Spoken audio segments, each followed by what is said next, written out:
Insyaallah kita melanjutkan kajian kita di Sabtu yang lalu dalam persinggahan Az-Zawq, persinggahan rasa. Dan insyaallah kita akan kembali melanjutkan tentang masalah Az-Zawq, persinggahan rasa ini. Bagaimana pada pertemuan yang lalu ini adalah persinggahan, di mana persinggahan yang berkaitan dengan persinggahan al-wujud, yaitu ekstasi yang sebelum pernah kita bahas. Kalau az-zawq itu adalah rasa, zaqa yazuqu zawqan, sedangkan al-wujud adalah wajada yajidu wujdan atau wujudan. Itu seseorang mendapatkan sesuatu, sedangkan zauq adalah rasa dari sesuatu itu. Nanti kita akan coba paparkan. Bismillahirrahmanirrahim. Wa fis sahih anhu, dan dalam hadis sahih dari Nabi sallallahu alaihi wasallam, zaqa ta'mal iman. Zaqa, orang yang merasakan. Zaqa yazuqu ta'mal iman, rasa dari sebuah keimanan. Man radiya billahi rabba, siapa yang ridha Allah sebagai Tuhan. Jadi yang merasakan rasa sebuah keimanan itu adalah yang ridha Allah sebagai Rabbnya. Ridha Allah sebagai Rabbnya berarti dia puas, dia senang, dia gembira punya Tuhan, yaitu Allah. Itu yang membuat dia bisa mendapatkan zauq. Dia puas, dia berbahagia punya Tuhan, yaitu Allah. Itu yang membuat dia mendapatkan sa'adah, karena dia mendapatkan kepuasan dalam dirinya sebagai hamba. Jadi dia gak merasa tersiksa jadi hamba. Sehingga puasa yang Allah syariatkan lezat, salat malam yang Allah perintahkan lezat, iktikaf yang Allah syariatkan nikmat, karena dia tidak merasa disiksa oleh Tuhan. Ya. Perasaan disiksa oleh Allah itu karena dia nggak ridho sebelumnya, sehingga dia melihat setiap perintah itu seperti siksaan, larangan itu seperti siksaan. Ya, dia disiksa dengan larangan. Dia nggak boleh ini, nggak boleh itu, nggak boleh kerjaan ini, nggak boleh kerjaan itu, sehingga tersiksa. Karena dia tidak punya ridho. Ya. Sedangkan rasa ridho ini adalah rasa senang dia menjadi hamba. Yang namanya kesenangan menjadi hamba, ya senang aja. Dikasih perintah ya senang, dikasih larangan juga dia akan senang dengan larangan itu, karena dia merasa apa yang dikasih sama Tuhan adalah kebahagiaan. Syaratnya ada di ridho. Kemudian Nabi melanjutkan wabil islami dina, dan dia ridho Islam sebagai agamanya, sebagai jalan hidupnya. Dia tidak merasa dikekang oleh syariat, dia tidak merasa dijajah oleh agama, tidak. Tapi dia dimerdekakan oleh Islam. Itu akan bahagia menjadi seorang muslim. Ya. Jadi kalau orang punya ridho Allah sebagai Rabb, Islam sebagai agama, wa bi Muhammadin sallallahu alaihi wasallam rasulah, dan Nabi Muhammad sebagai Rasul, dia ridho Rasulnya adalah Nabi Muhammad, sehingga dia mencintainya, dia merindukannya, dia mengikuti jejak langkahnya, dia perjuangkan sunnah-sunnahnya, dia melakukan yang terbaik untuk kekasihnya yaitu Rasulullah, dia akan bahagia.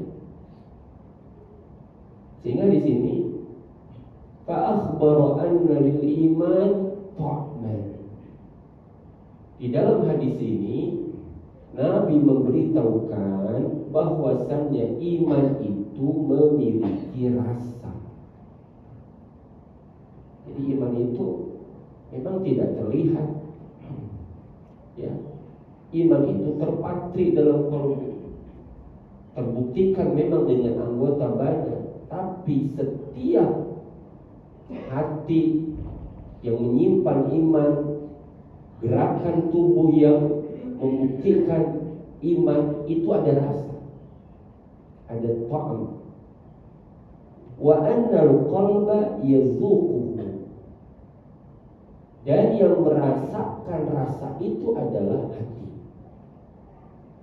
Hati ini yazuqu berarti hati itulah yang menikmati, merasakan rasa itu. Kama yazuqul fam ta'mat ta'am wasyarab, sebagaimana mulut merasakan rasa sebuah makanan dan minuman. Jadi apa yang membedakan makanan fisik dengan makanan batin? Makanan fisik dinikmati oleh mulut.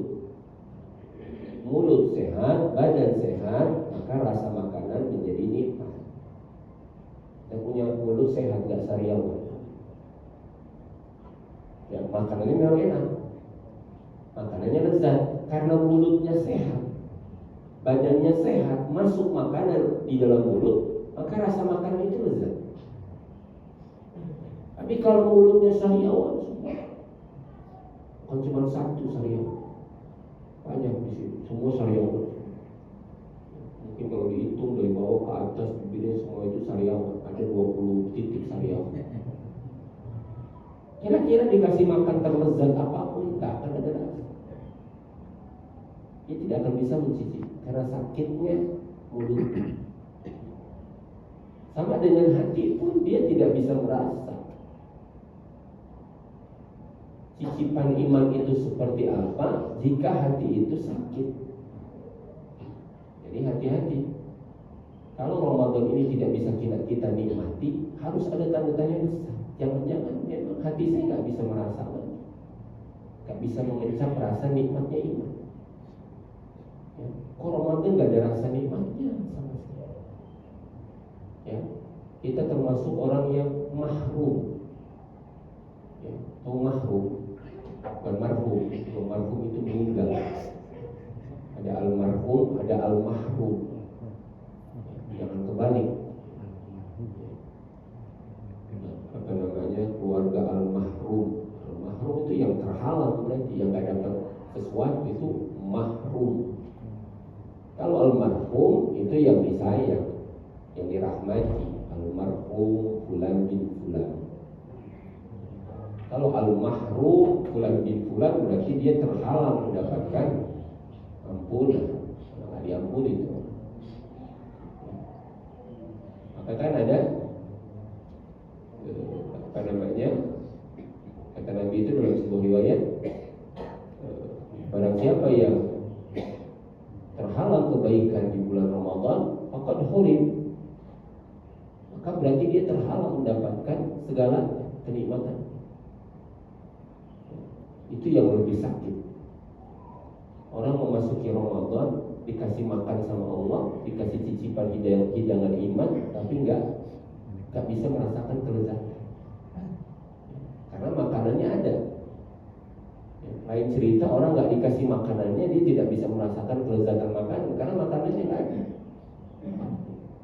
Bagi kita yang masuk di bulan Ramadan, kemudian kita tidak merasakan cicipan Ramadan, maka patut dipertanyakan, jangan-jangan hati kita sedang sakit seperti mulut yang sedang sakit ketika berhadapan dengan makanan. Maka di sini, waqad 'abbara an-nabiy sallallahu alaihi wasallam Dan Nabi Shallallahu Alaihi Wasallam memberikan ungkapan ibarat, ya, ibarat memberikan ungkapan an idrak haqiqatil iman wal ihsan, tentang bagaimana itu hakikat dari iman, hakikat daripada ihsan, bagaimana mencapai hakikat iman, hakikat ihsan, wa husul lil qalbi wa husulihi lil qalbi wa mubasyaratihi lahu, bagaimana hati meraihnya dan hati bersentuhan dengannya, bagaimana itu ya. Nabi mengungkapkan tentang hakikat, bagaimana mencapai hakikat iman, hakikat ihsan, bagaimana hati bersentuhan dengannya, bagaimana hati mendapatkannya. Bizauq, dengan ungkapan kata zauq. Nabi menyebut kata zaqa, yazuqu zauqan, artinya rasa. Taratan, kadang-kadang pakai bahasa zauq dengan istilah, atau zauq ini diungkapkan dengan kata iman, kata ihsan. Wa bi ta'ami wasyarab taratan, dan terkadang digunakan untuk kalimat makanan dan minuman, kadang untuk hati, terkadang juga ungkapan ini untuk makanan dan minuman. Artinya kata zauq ada yang bersifat hissi, artinya zahir. Zahirnya zauq adalah sesuatu yang bersifat zahir, mencicipi makanan, mencicipi minuman, merasakan pakaian. Terkadang juga makna zauq ini dikaitkan dengan masalah hati, sebagaimana wa bi wujudil halawati taratan, dan terkadang dikaitkan dengan mendapatkan manisnya sesuatu. Kama qala, sebagaimana Nabi sallallahu alaihi wasallam bersabda, zaqa ta'mal iman.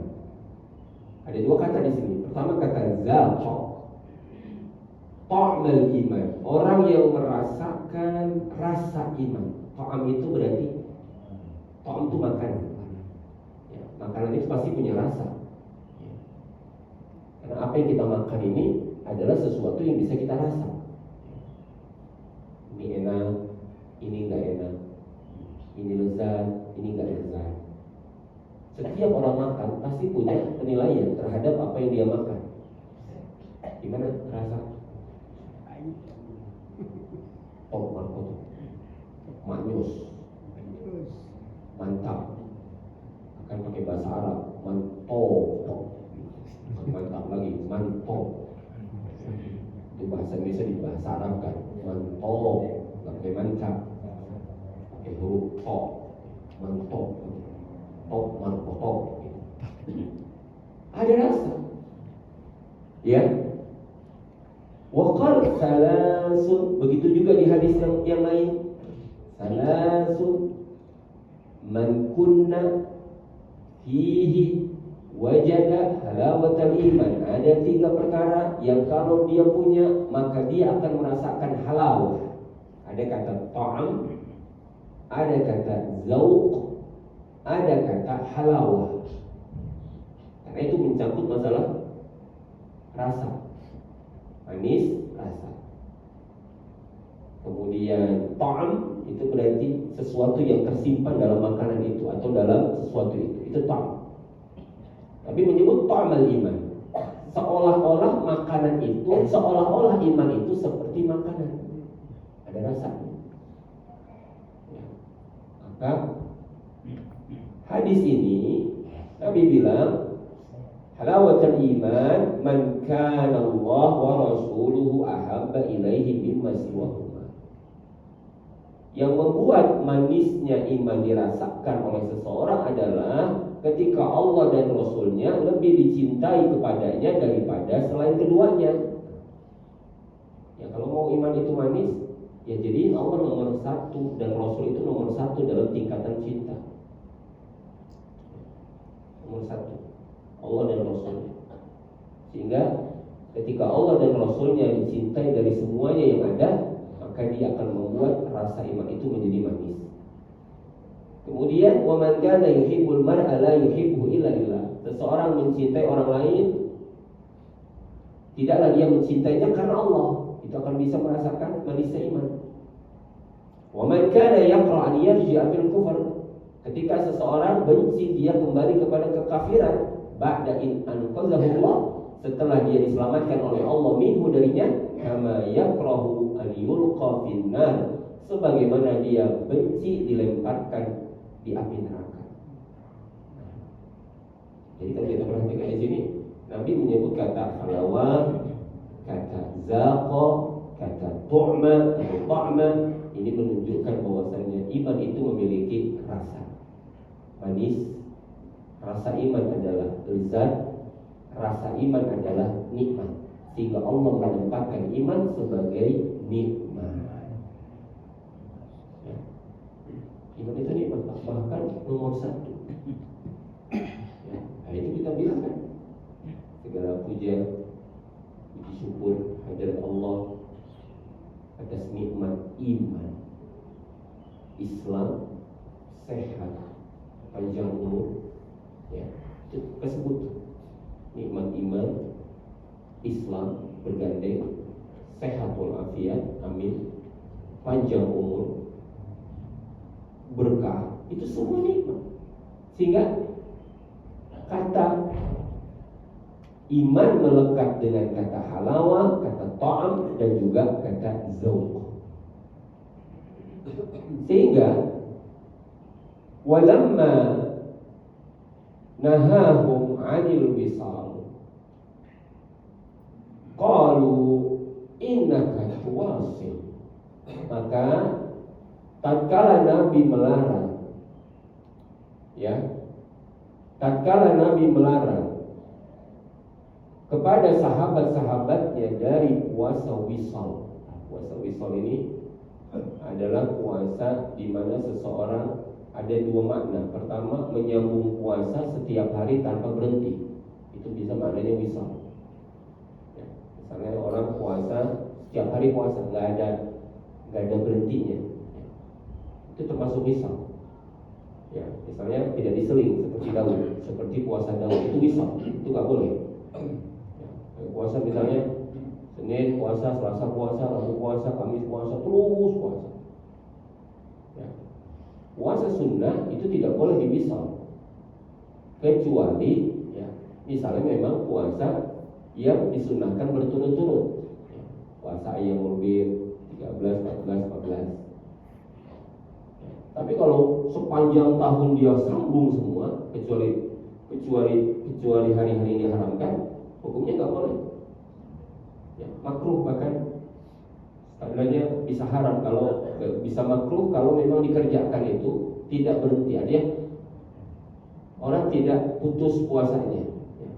Maka seutama-utama puasa sunnah terbanyaknya adalah Daud. Ya. Ini nggak ada lagi yang lebih baik kata Nabi. Tidak ada yang lebih baik melebihi puasanya Daud. Maknanya adalah puasa sunnah tidak ada yang lebih baik melebihi puasanya Daud. Itu. Jadi kalau kita memang gemar puasa, yang ambil jalurnya terakhir itu puasa Daud. Nggak boleh lebih daripada puasa Daud, karena nanti hitungannya jadi makruh, malah jadi tidak disukai. Kebayang nggak kita beramal capek-capek, tapi itu berstatus makruh. Padahal kita gemar puasa. Pokoknya saya mau puasa. Sekarang puasa, besok puasa, besok puasa. Ya, tapi status hukumnya kita mengerjakan sesuatu yang makruh. Ya. Kan sayang. Ya, harusnya kita mencari perbuatan itu kalau bisa yang mustahab. Mustahab itu yang dianjurkan. Yang dianjurkan ya puasa Ayyamul Bid, puasa Senin Kemis. Ya. Yang terakhir adalah puasa Daud. Itu mustahab. Selebihnya naik lagi ke level bukan malah lebih baik, malah jatuhnya makruh. Jadi ini perhatian buat kita. Kadang mencari amal juga perhatikan apakah amal tersebut masuk dalam wilayah justru makruh, ya tidak disukai, atau amal itu mustahab. Kalau mustahab ambil. Maka apalagi kalau sampai derajatnya sunnah muakkadah, sunnahnya sudah sampai mendekati wajib, itu sudah amal sunnah tok markotok gitu.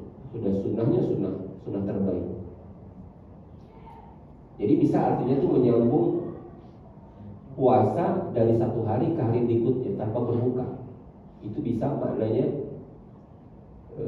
wisal, ya, atau menyambung puasa dengan tidak berbuka di waktu maghrib. Ya, misalnya ada orang puasa harusnya maghrib buka, dia nggak buka, dia lanjut. Nanti bukanya lagi ini, mohon maaf, baru makan tuh pas sahur. Jadi sahur ketemu sahur. Ya. Ada yang bilang, wah keren ini puasanya nih di atas rata-rata, benar. Tapi ini makruh, Pak. Jangan dibilang ini is the best. Wah ini is the best, ini wali ini kelasnya. Nah, kenapa? Dia mah puasanya enggak 12 jam, 24 jam. Tapi statusnya lihat, ya. Nabi malah melarang, ya. Apa namanya? Nabi melarang puasa wisal, ma'anil wisal. Tapi para sahabat waktu itu bertanya, mereka bertanya, innaka tuwasil. Tapi engkau sering ya Rasul, kami melihat engkau langsung melanjutkan puasa. Ada sahabat juga pengen kayak Nabi gitu. Jadi Nabi ini nyambung, nggak buka dalam satu waktu. Kemudian mereka akhirnya mendapatkan informasi dari Nabi melarang perbuatan itu. Kata sahabat, innaka tuwasil, tapi kau puasanya disambung Nabi. Jadi disambung dari waktu maghrib tidak berbuka sampai malam. Ya. Tapi di situ Nabi menjawab, qala inni lastu kahayatikum. Kita beda. Ya. Saya ini tidak seperti kalian. Ini perhatikan oleh kita. Ini sebagai bentuk rahmatnya Nabi, rahimnya Nabi kepada umat. Tidak semua pekerjaan yang beliau lakukan itu dibebankan, diperintahkan kepada umat. Termasuk masalah tarawih. Ya. Tapi tarawih itu hanya beberapa malam saja. Kemudian setelah itu Nabi tidak di masjid lagi. Ya. Karena Nabi khawatir itu akan menjadi seolah-olah wajib bagi umat. Ini aja kalau kita lihat betapa rahimnya Nabi kepada kita sebagai umatnya. Apa kata Nabi?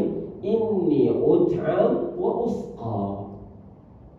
Beda saya dengan kalian. Saya dikasih makan. Wa usqa, saya dikasih minum. Wa fi lafaz, dalam lafaz yang lain, inni adallu 'inda rabbi yut'imuni wa yasqini. Saya itu selalu berada di sisi Tuhanku yang memberikan aku makan dan memberikan aku minum. Wa fi lafaz, dalam lafaz yang lain, inni li mut'iman yut'imuni wa saqiyan yusqini. Au yasqini, aku ini ada yang ngasih makan. Siapa? Allah yang memberikan aku makan dan Allah juga yang memberikan aku minum.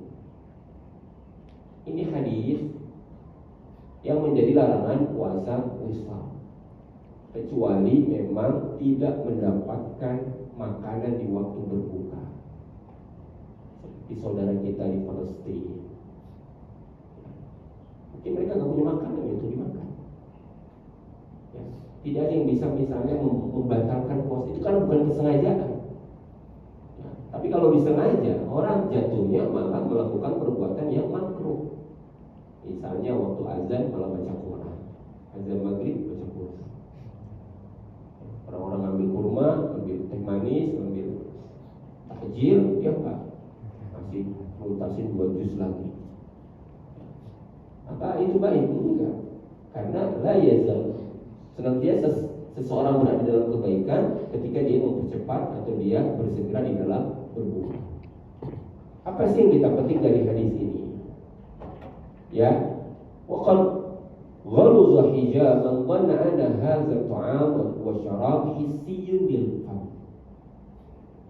Di dalam hadis ini makna daripada it'am, makna daripada kata ta'am, syarab ini bukanlah yang bersifat hissiyun lil fam. Bukan makanan yang bersifat fisik. Bukan makanan yang bersifat fisik, bukan. Karena nggak mungkin Nabi dikasih makan seperti kita. Mohon maaf, dikasih makan zahirnya kita, bukan. Kenapa? Ya, walau kana kama dhannu hadzal dhann lama kana sa'iman fadlan an yakuna muwasilan. Walamma sahha jawabu biqawli inni lastu kahayatikum fa ajaba bil farqi bainahu wa bainahum. Ya. Jadi karena ini bukan makanan yang bersifat, maknanya adalah bukan maknanya yang bersifat fisik, bukan. Tapi maknanya ada makna yang lain. Makanan yang dimaksud kata yut'im, kata yasqi itu adalah maknanya lebih kepada makna yang bersifat batin. Sehingga Nabi SAW menyebut kata inni lastu kahayatikum fa ajaba bil farqi bainahu wa bainahum. Nabi memberikan jawaban bahwasanya ada beda antara kita dan antara beliau dengan sahabat, antara beliau dengan manusia biasa lainnya. Nabi ini manusia pilihan, manusia yang khusus. Bukan berarti Nabi disuapi sama Allah mulutnya, bukan. Kayak kita makan secara zahir gitu. Itu kan makanan kita. Kalau makanannya orang-orang kelasnya wali, kelasnya para anbiya, itu bukan lagi hanya makanan yang bersifat fisik. Kadang-kadang makanan yang bersifat batin, makanan yang bersifat kuat, artinya kekuatan yang sifatnya batin, itu adalah sesuatu yang mereka dapatkan dari apa? Dari Allah Subhanahu wa taala. Sehingga di sini ya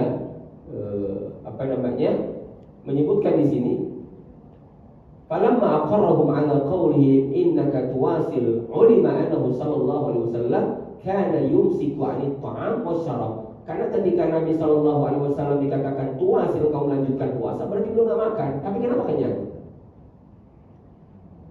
Ya. Karena puasa ini kan berarti melanjut.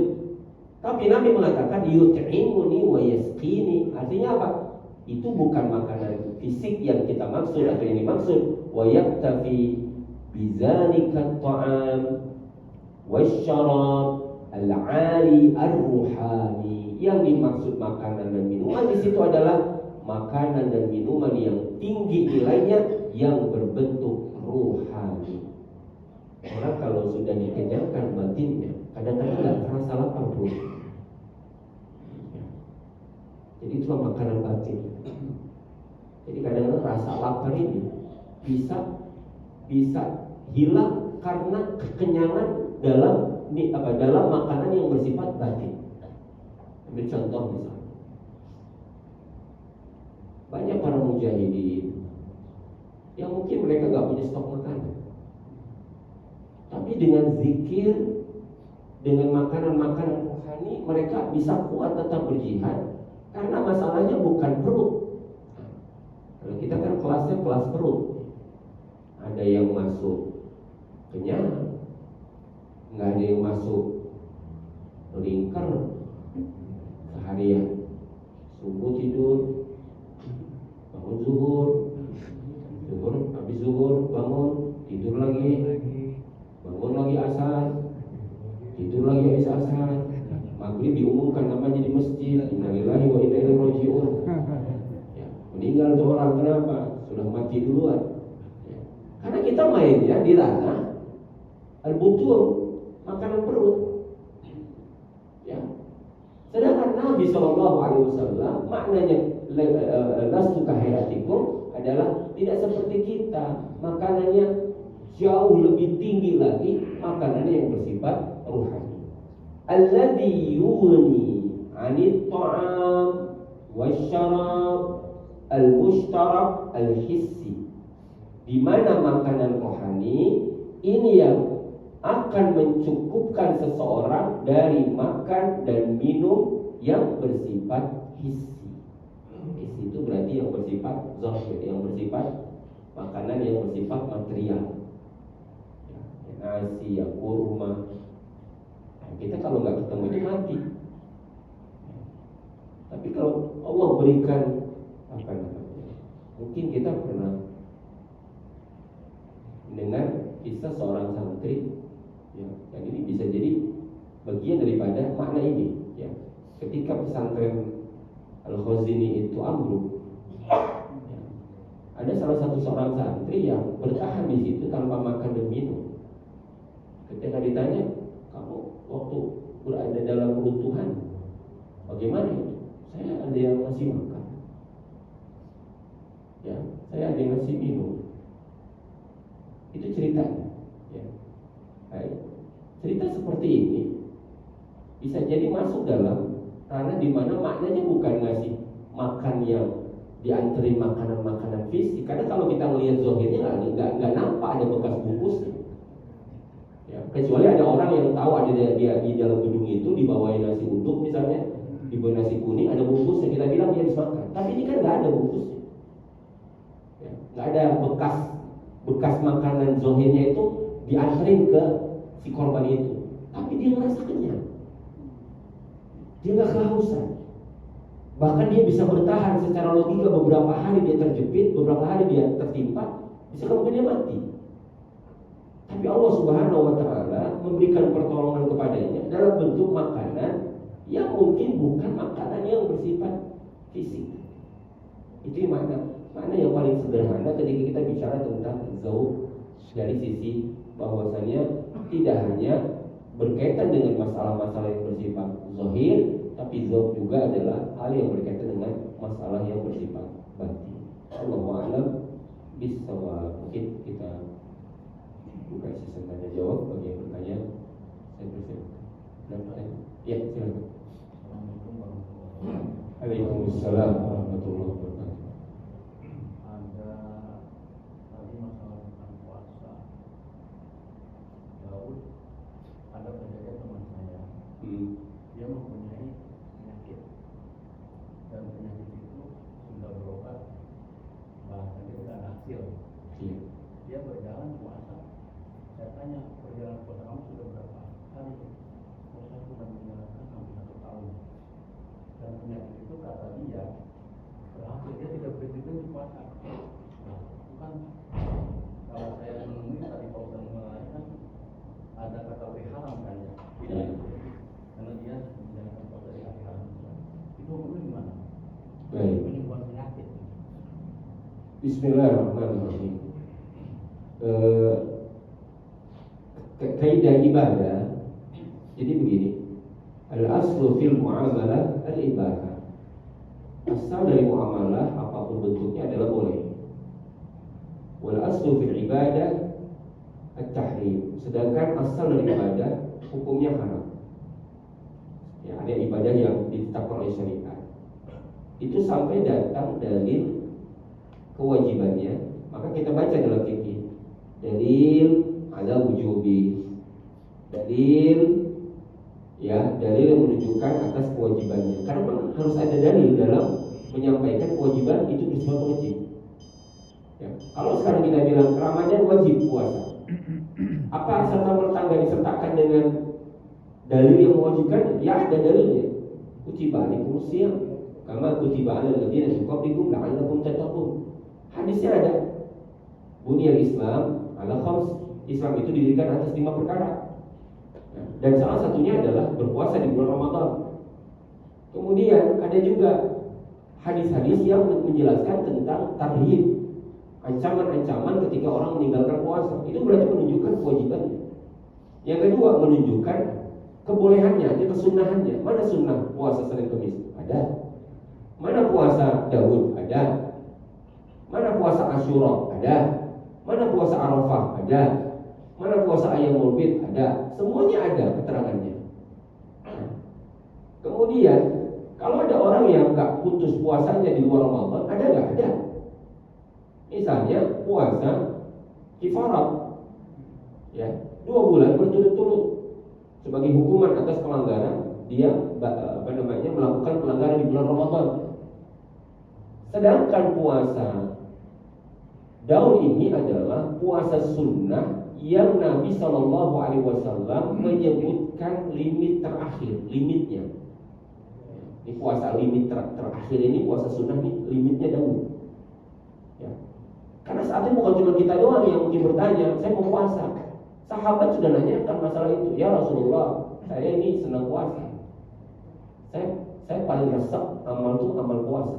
Ya udah kalau gitu kamu puasa Ayyamul Bid aja 3 hari dalam sebulan. Ambil 13, 14, 15 hari sudah. Ya Rasulullah, tapi saya mau lebih dari itu. Saya maunya puasa terus. Ya udah kalau gitu kamu Senin Kamis aja. Senin puasa, nanti Selasa enggak, Rabu enggak, Kamis puasa lagi. Jumat enggak, Sabtu enggak, Ahad enggak, Senin puasa lagi. Ya Rasulullah, saya mau lebih dari itu. Saya masih pengen puasa lagi. Ya udah kalau gitu kamu ambil puasa Daud. Sum yoman, waftir yoman. 1 hari puasa, 1 hari kamu buka. Ya Rasulullah, saya mau lebih dari itu. Apa kata Nabi? Inna ahabbas siyam Daud. Sesungguhnya puasa yang paling disukai oleh Allah, puasa ahab itu ahab, paling dicintai, berarti paling Allah demen itu puasanya Nabi Daud. Udah. Nah kita mau nyari siapa lagi? Mau nyari yang lebih dari siapa lagi? Orang kalimatnya ahabbus siyam. Ahab, puasa yang paling Allah suka dari puasa sunnah adalah puasanya Daud. Wa ahabbus salat, salat itu Daud. Dan salat malam yang paling Allah suka adalah salatnya Daud. Bila itu salat, dia tidur, nanti bangunnya itu sepertiga malam terakhir. Ya, jadi orang yang sholat dari Isya sampai subuh, nggak berhenti, nggak istirahat, kadang jantungnya bukan malah baik. Kenapa?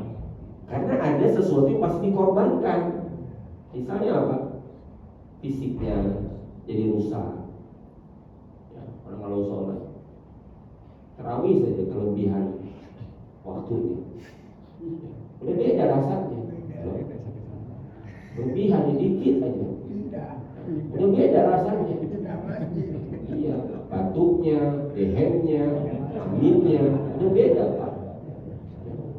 Saya pikir memang ranah tarawih itu bukan ranah orang nguji hafalan, bukan. Saya pikir kalau nguji hafalan nggak tepat di sholat tarawih selepas isya, karena jamaahnya nggak kalangan sendiri gitu. Beda mungkin kalau kalangan sendiri santri, kiainya sama santrinya mau pakai apa namanya bacaannya dengan bacaan panjang-panjang nggak akan ada masalah. Tapi kalau jamaahnya itu umum, apalagi aki-aki, baru banyak yang kenal moral, baru banyak yang baru yang apa namanya ke masjid lagi, itu memang harus mudah, harus takhfif, harus ringan. Dan ringan itu bukan berarti nggak tumanina, enggak. Ringan itu tetap menjaga ya bacaan itu tetap murattal, mujawwal. Dan ringan itu bukan berarti orang sholatnya ngegeber nggak pakai tumanina, enggak. Tetap perhatikan tumanina, cuma ringan. Ya ringan itu ringan suratnya, ya, surat-surat ringan. Itu ringan-ringan juga, artinya orang akan lebih khusyuk kadang-kadang ketika dapat bacaan nggak terlalu panjang, ringan suratnya akan juga dapat. Ada kalanya orang juga tidak mencapai target khusyuk ketika terlalu panjang buat kalangan tertentu. Bahkan di dalam hatinya selalu gitu, ada apa namanya? Ada perasaan kesal gitu. Ya Allah, musibah apa ini menimpa saya? Dianggap sholat itu musibah gitu kan. Karena mungkin terlalu lama. Ya dan saya suka ngedengerin setiap orang itu ngobrol. Ya, dan kita itu dia cerita kemarin ada cerita imam ini katanya enak, kenapa? Sudah bacaannya bulan, bacaannya bagus, suaranya merdu, sholatnya terlalu panjang. Jadi dia senang dapetnya kayak gitu. Ada juga yang diundangnya suaranya bagus, hafiz Jadi kepala orang tuh punya mindsetnya, janganlah, gitu. Kenapa? Ini musibah kayaknya kalau kayak gitu. Karena memang manusia itu punya sifat begitu. Jadi gimana? Ya Nabi bilang kalau sholatnya bareng-bareng bersama banyak manusia itu adalah ringankan. Kalau bisa takhfif, fal yukhaffif. Hendaklah dia meringankan. Apalagi jamaahnya itu macam-macam, banyak anak-anak, banyak yang mungkin punya kebutuhan, punya hajat dan sebagainya. Jadi kalau buat qiyamul lail mungkin tepat, misalnya sholat di sepertiga malam terakhir atau di saat i'tikaf. Tapi kalau dibuat di Ramadan di tarawih, rasanya nggak semua orang itu bisa siap dengan itu. Jadi gimana? Ini puasa Daud, ini puasa ini terakhir. Bagaimana status hukumnya? Kalaupun dia melewati apa yang Nabi sampaikan, maka nanti bisa jadi jatuhnya makruh. Apalagi dia menerobos hari-hari yang dilarang, jadi haram. Semua dia puasain semua, nggak ada putusnya. Ya, hari yang seharusnya dia tidak puasa, dia puasain juga. Hari-hari tasyrik dia puasa juga. Hari raya dia puasa. Berarti dia bukan malah dapat pahala. Jadi dia jatuh pada perbuatan dosa. Kenapa? Karena dia maksiat. Apa maksiatnya? Yang dilarang dikerjakan. Itu kan maksiat itu. Nah, karena ibadah itu nyari sehat, apa nyari pahala? Kalau ibadah nyari sehat saja, berarti tujuannya duniawi. Hati-hati, ibadah yang motivasinya mencari unsur-unsur kesehatan saja, maka nilainya adalah hanya bersifat niat berdasarkan niatnya. Kenapa Bapak puasa? Saya pengen sehat. Berarti puasa yang dikerjakan adalah puasa demi meraih keuntungan duniawi. Apa itu? Kesehatan. Itu nggak boleh. Tapi kalau kita puasa karena Allah, kemudian kita jadi sehat, itu bonusnya. Bonus daripada puasa karena Allah adalah kebadan juga jadi sehat. Tapi kalau sehat dijadikan tujuan untuk puasa, berarti likulli imri'in ma nawa. Orang itu mendapatkan apa yang dia niatkan. Dia dapat sehat, tapi dia tidak dapat pahala, bahkan dia jadi dapat dosa. Jadi apa nih ibadah kita itu apa? Maksudnya, maksud dari ibadah itu adalah bukan cuma mencari kepentingan-kepentingan yang bersifat, mohon maaf, duniawi ya, kesehatan. Saya pengen sehat, saya puasa aja. Berarti niatnya sebatas pengen sehat. Maka dari awal kita bilang, dari awal para ulama sudah menegaskan bahwasanya pentingnya niat sebelum pekerjaan. Maka ada ulama sampai menitik beratkan lafaz niat itu. Kenapa? Dengan mengatakan nawaitu shauma ghadin an ada'i fardhi syahr Ramadan hadhihi sanah lillah. Bukan karena lisihah, bukan karena pengen sehat saya puasa. Tapi puasa bisa menyehatkan, karena salah satu di antara faedah puasa adalah kesehatan. Tapi bukan itu tujuan kita dalam puasa. Jadi kalau ada orang mencari ibadah hanya karena unsur-unsur duniawiya, maka dia mendapatkan apa yang dia niatkan. Dalam hal ini Nabi SAW tidak membolehkan seseorang melakukan puasa di atas apa yang menjadi limitnya. Ya, artinya kalaupun itu dikerjakan, bisa jadi statusnya berubah menjadi perkara yang makruh.